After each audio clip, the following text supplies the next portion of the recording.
Hey, what's good? Before I talk about this past week's runs, nakalimutan ko i-report yung monthly total ko for June 2025. Kaya eto na. 244 kilometers last month. Madami-dami na din yan. Actually, probably my second highest monthly mileage. And on to the past week's runs. For 30 June to 06 July 2025. First run was 90 minutes at Zone 2. Naka 14 kilometers ako at an average pace of 6:22 per kilometer. Pero ang totoo niyan ay maintained a pace of 6:05 to 6:15 sa mga runs na to as prescribed by my coach.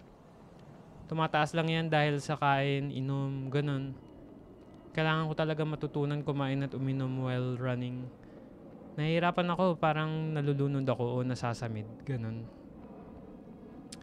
Anyway, average heart rate is 143 BPM but I was mostly in Zone 2 naman.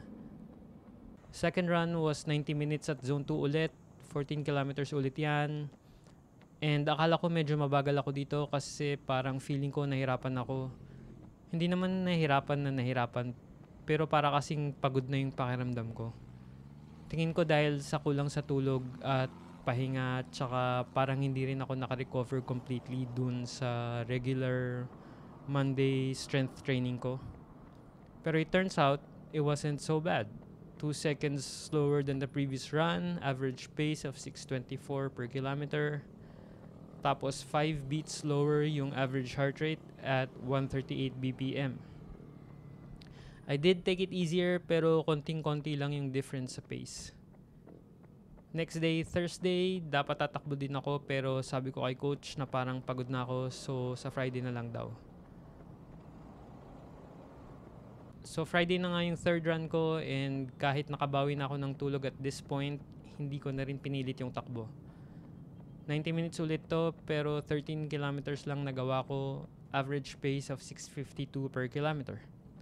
Pero ang tinarget ko dyan, mga 6:30 per kilometer.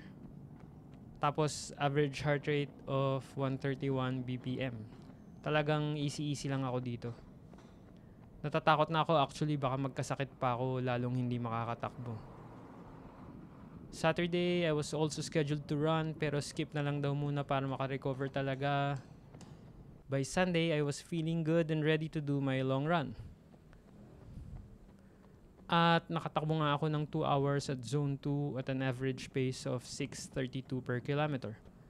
Pero nakapag-maintain ako dito ng mga 6:15 per kilometer all throughout. 19 kilometers yan in 2 hours. Tapos average heart rate was 140 BPM. Ngayon ko lang nakita na 140 lang pala.